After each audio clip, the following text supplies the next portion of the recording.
The wind howled mercilessly, sweeping through the desolate road like a ghostly warning.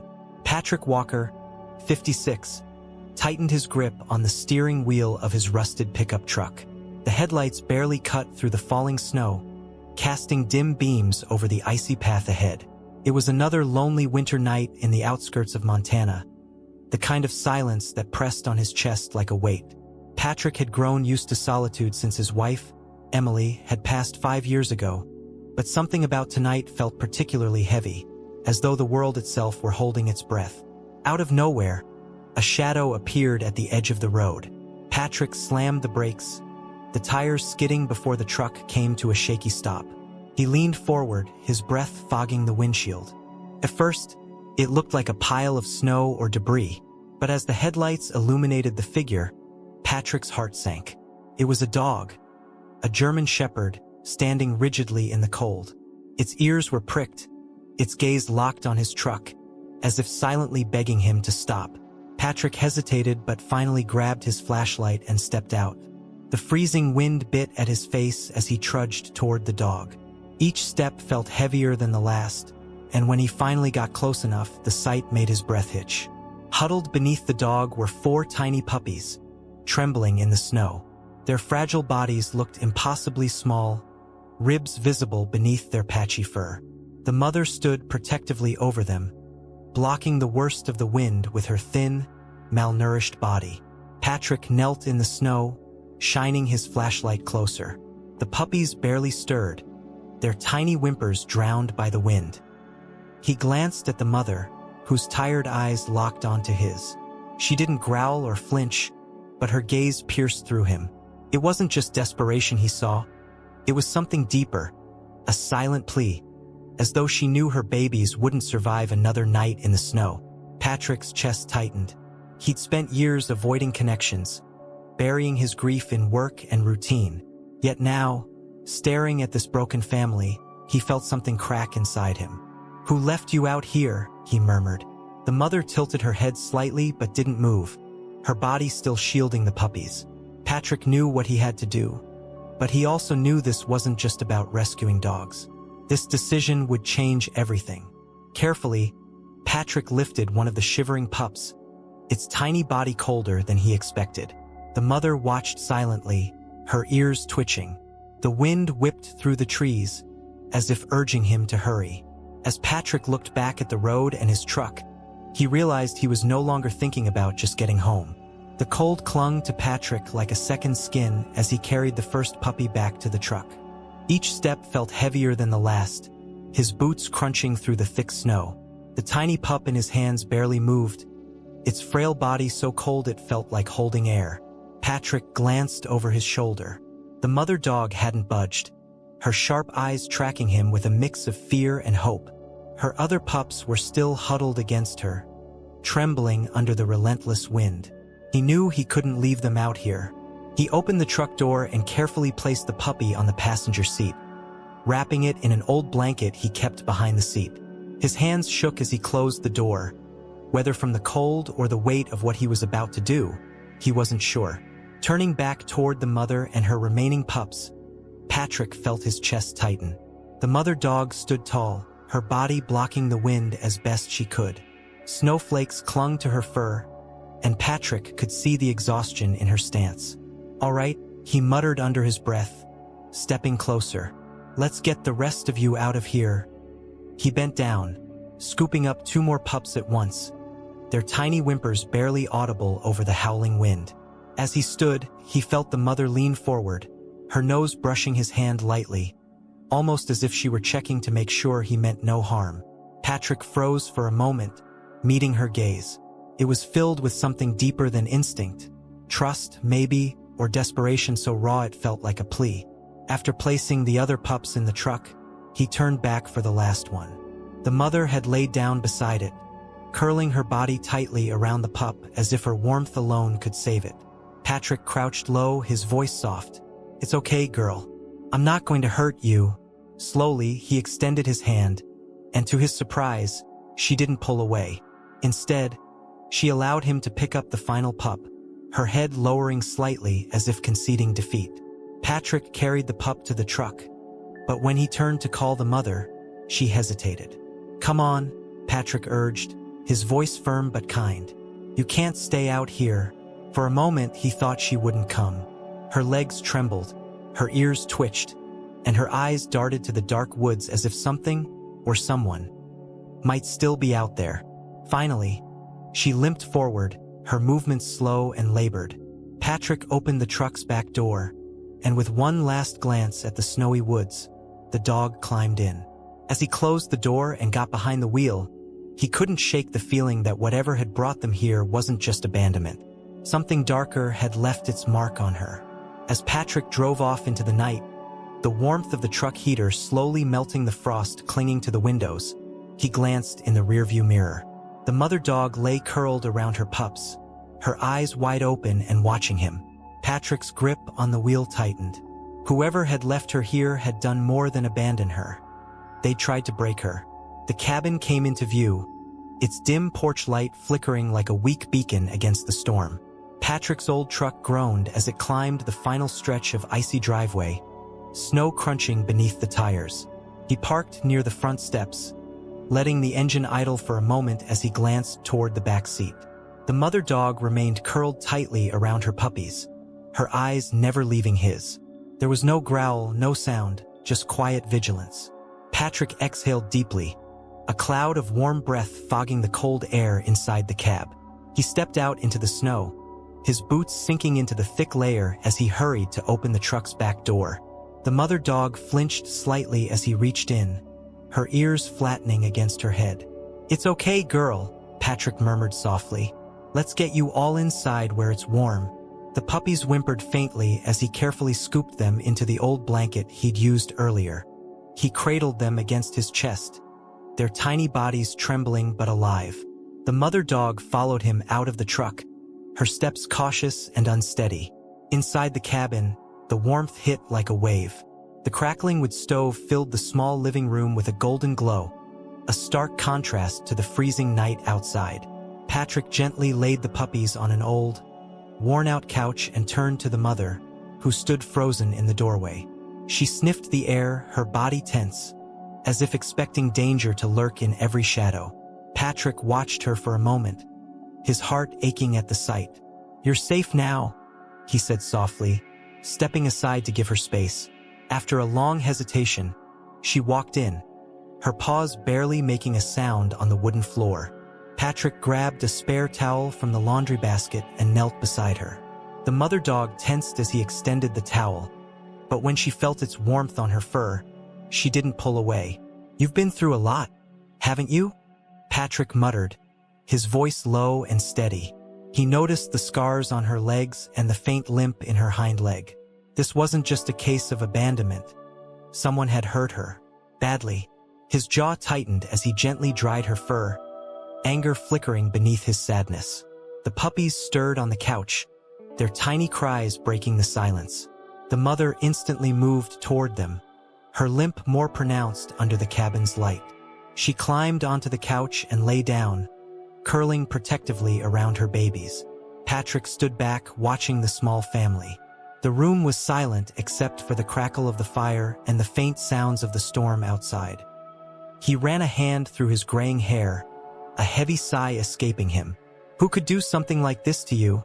he whispered, his voice filled with both sorrow and disbelief. As Patrick sat down on a nearby chair, his gaze lingered on the dog and her pups. For the first time in years, the cabin didn't feel quite as empty. But the question lingered in his mind. Who had hurt her so badly, and were they really safe now? The storm raged on outside, but inside the cabin, the air was quiet, heavy with an unspoken tension. Patrick sat at the kitchen table, staring at the steaming mug of coffee in his hands.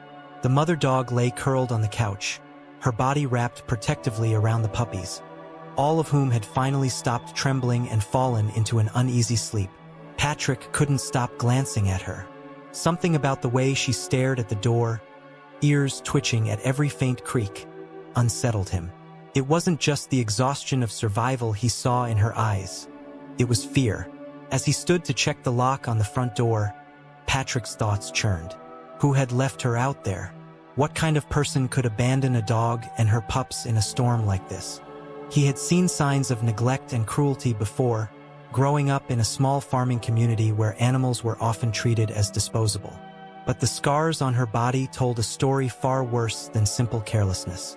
She had been hurt deliberately, and whoever had done it hadn't intended for her to make it out alive. Patrick's hand hovered over the lock, his mind racing. What if they come looking for her? He muttered to himself. He turned and glanced at the dog again. She was watching him now, her amber eyes sharp and alert. Patrick felt a chill crawl up his spine. It was as if she understood his unease, as though she shared the same fear. He shook his head, trying to dismiss the thought. "No one's coming out here," he said aloud, more to convince himself than anything else.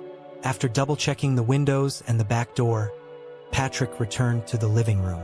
He grabbed a few old blankets from a storage chest and spread them on the floor near the wood stove. "Here," he said softly, kneeling down and patting the spot.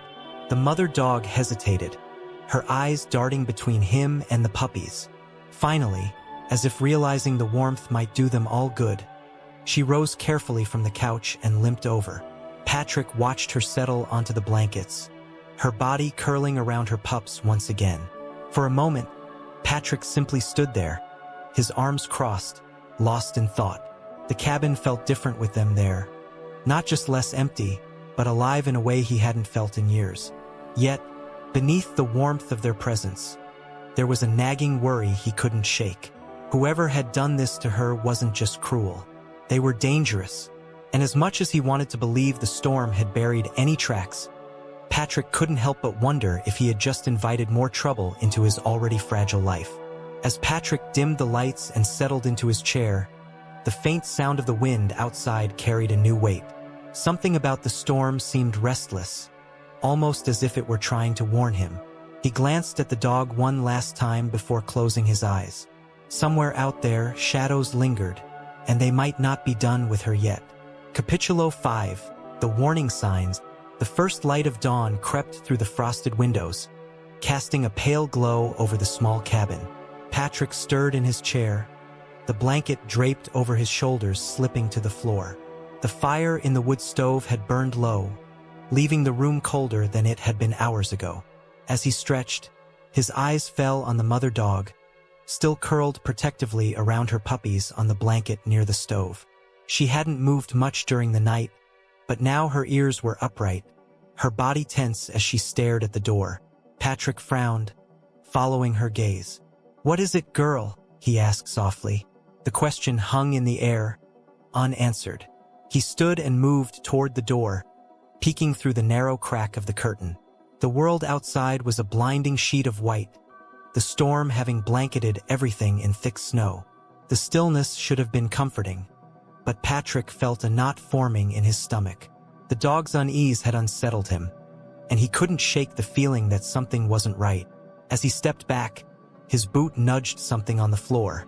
Looking down, he saw a small, crumpled tag partially hidden beneath the couch. Frowning, he picked it up, brushing off the dust and grime. It was an old identification tag, bent and scratched, with faint lettering barely visible. Squinting, Patrick made out the name, Daisy, etched into the metal, along with a phone number that had long since faded. His grip tightened around the tag as he looked over at the dog. "Is that your name?" he asked quietly. She tilted her head, her amber eyes fixed on him as if she understood. The name felt strange on his tongue, but it fit her somehow, strong yet gentle, just like the way she cared for her pups. He slid the tag into his pocket, deciding he'd try to trace its origin later, though he doubted it would lead anywhere. Whoever had hurt her likely didn't care enough to leave real identification behind. But then why had the tag been left at all? The question gnawed at him, and he felt the weight of a growing mystery he hadn't asked to solve. Patrick spent the rest of the morning tending to the dogs, feeding them scraps of leftover meat and boiled potatoes while brewing another pot of coffee. The mother, Daisy as he now called her, ate cautiously, her body always positioned between Patrick and her puppies. He noticed her limping more as she moved, the strain of the injury becoming clearer in the light. Whatever had happened to her had left a permanent mark, and Patrick couldn't help but feel the anger bubbling inside him again. Whoever had done this hadn't just abandoned her. They tried to destroy her, and as much as he wanted to protect her and the pups, the uneasy feeling in his chest told him the worst might not be over. As Patrick cleared the dishes and prepared to head outside to shovel snow, Daisy's low growl stopped him in his tracks. She was staring at the window now, her body rigid, her growl barely audible but dripping with warning. Patrick's heart skipped a beat. He turned slowly toward the window, dread creeping into his veins. Something or someone was out there. Patrick froze, his hand hovering near the curtain as Daisy's growl deepened. Her amber eyes were locked on the window, every muscle in her body taut. Slowly, Patrick pulled the curtain aside, his pulse thundering in his ears. At first, he saw nothing but a pristine layer of snow blanketing the ground. But then, near the edge of the trees, he spotted them. Footprints. Large, deliberate, and fresh. They were too defined to be from an animal. His chest tightened as he grabbed his coat and stepped outside, the frigid wind biting his face. He approached the tracks cautiously, his boots crunching through the snow. Kneeling beside them, Patrick traced the edges with his fingers. Whoever had been there had stopped close to the cabin, their movements deliberate.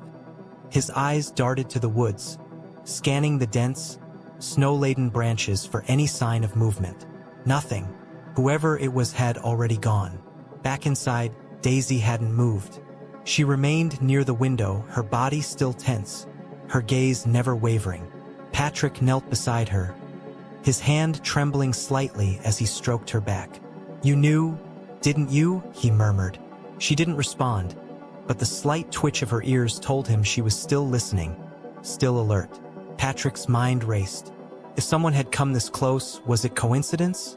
Or were they looking for Daisy? He reached into his pocket and pulled out the old ID tag, running his thumb over the scratched name. The letters Daisy seemed to mock the idea of her ever having a safe home. Patrick's jaw tightened as he turned the tag over, trying to piece together a past he didn't know. Whoever had done this to her might still be out there, and now they knew where she was. Patrick stood and locked the door, double-checking the windows as a cold knot formed in his stomach. He glanced at Daisy, whose growls had subsided into wary silence. "If they come back," he muttered under his breath, "they won't get near you again." For the first time in years, Patrick felt something stir inside him, a purpose he thought he'd lost long ago. As the hours passed, Patrick couldn't shake the feeling of being watched. The sound of wind rattling the cabin sent shivers down his spine, and every creak made Daisy's ears flick. Whoever had left those tracks hadn't just been passing by. Trouble was coming, and Patrick knew it was only a matter of time. The afternoon passed in a tense quiet, broken only by the occasional crackle of the fire and the restless shuffling of the puppies. Patrick busied himself stacking wood by the stove, his eyes drifting to the window every few minutes. Daisy hadn't relaxed. Her body remained stiff, her gaze flickering between the door and the darkening trees outside. The air in the cabin felt heavy, as though it carried the weight of an impending storm, even though the snow had stopped falling hours ago. As dusk fell, Patrick heard it. A faint sound, so soft that at first, he thought he'd imagined it. But Daisy heard it too. Her head shot up, ears twitching, her body lowering defensively in front of her puppies. Patrick froze, his hand gripping the edge of the kitchen counter. It came again, a muffled crunch, like footsteps pressing into packed snow, deliberate and slow. Patrick grabbed the shotgun he kept mounted above the door, the weight of it unfamiliar in his hands. It had been years since he'd fired it, but the situation left no room for hesitation. He moved toward the window, careful not to disturb the curtain too much as he peeked outside. The light was fading fast, but in the distance, near the tree-line, a figure stood motionless. Wrapped in a dark coat, the person seemed to be watching the cabin, their face obscured by the shadows. His heart raced as he stepped back, his mind a whirlwind of thoughts. Why would someone be out there, standing so still, so close? Were they waiting for something, or someone?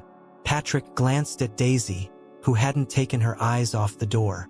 Her quiet growl sent a chill down his spine. He knew what she was telling him. This wasn't just a passerby. Patrick gritted his teeth, the shotgun firm in his grip as he moved closer to the door.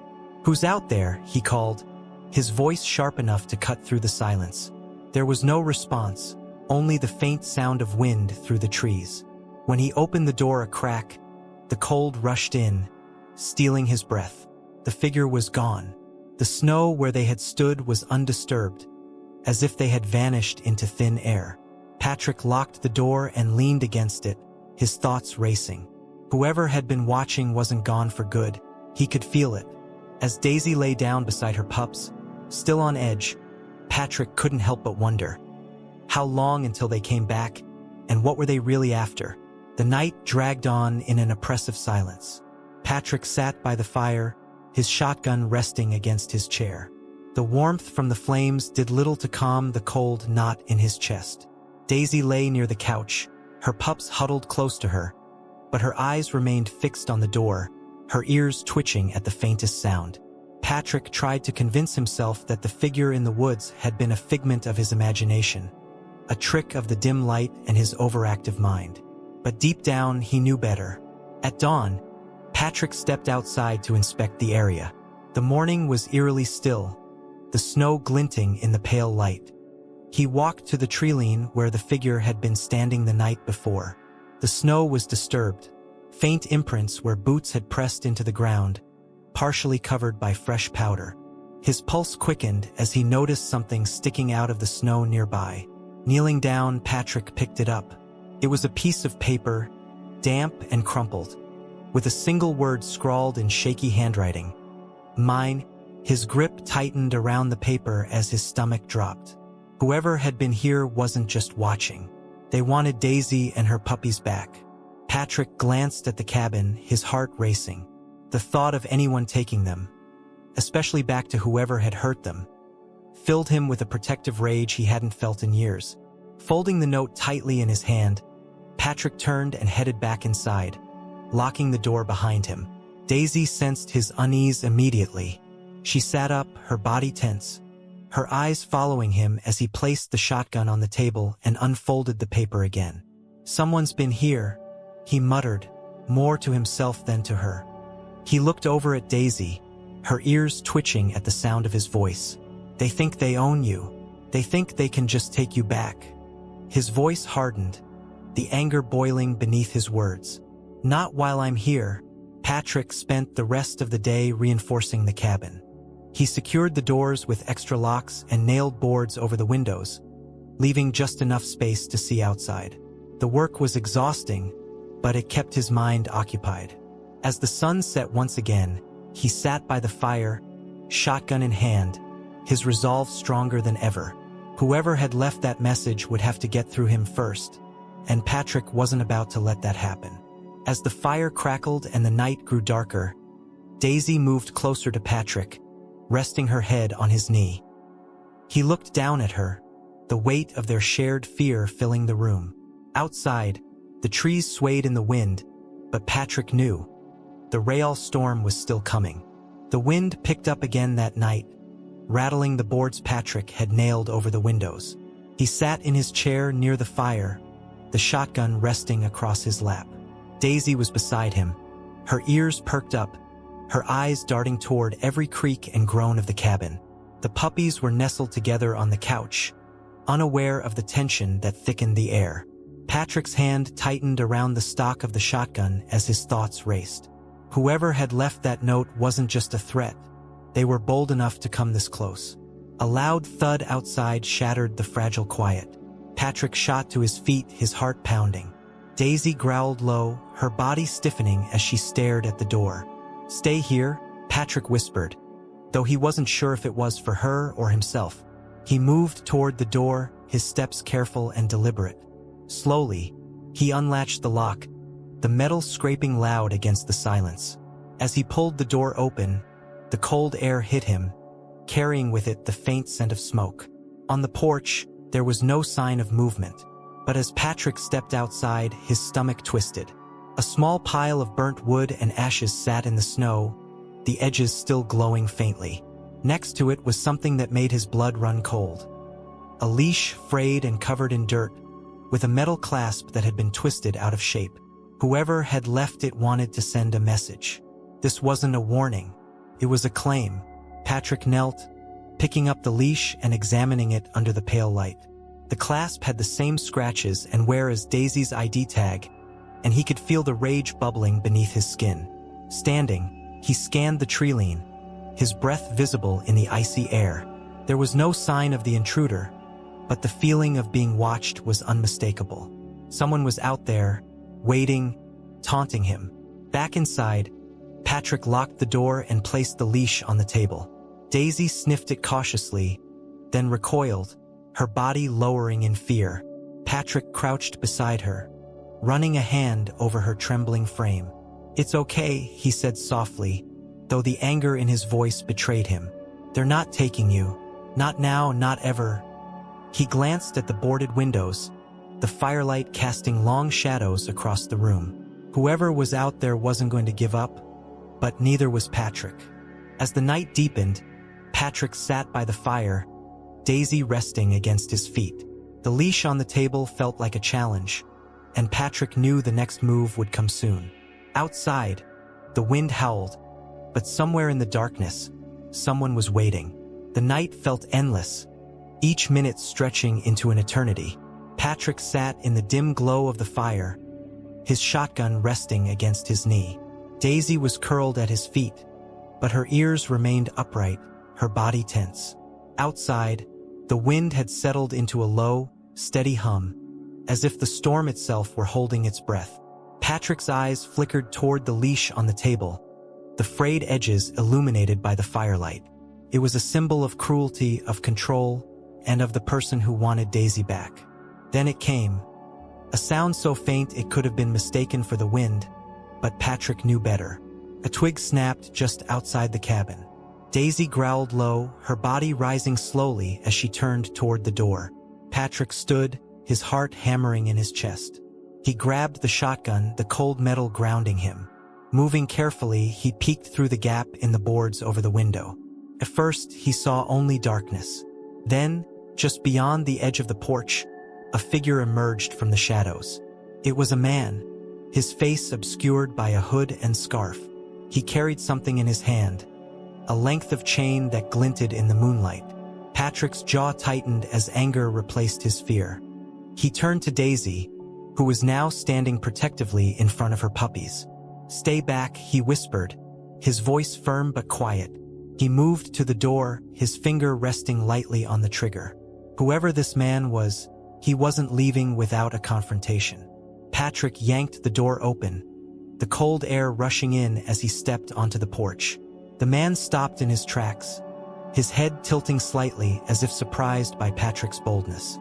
"She's mine," the man said, his voice gravelly and low. Patrick leveled the shotgun at him, his grip steady. "Not anymore," Patrick replied, his voice carrying an edge of fury. The man took a step closer, the chain swinging slightly in his hand. "You don't know what you're getting into, old man. She belongs to me." Patrick didn't flinch. He held his ground, his finger tightening on the trigger. "You already left her for dead," Patrick said, his voice cold. "If you think you're walking out of here with her, you're dead wrong." For a moment, the man hesitated, his confidence faltering under Patrick's unyielding glare. The tension was thick, the air between them electric.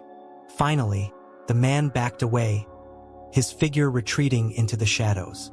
Patrick stayed on the porch until he was certain the man was gone, his shotgun still raised. As Patrick stepped back inside, locking the door behind him, he glanced at Daisy, who was still standing protectively over her pups. For the first time, her body seemed to relax, though her eyes remained wary. Patrick set the shotgun down, his hands trembling slightly. He didn't know if the man would return, but one thing was clear: this fight wasn't over yet.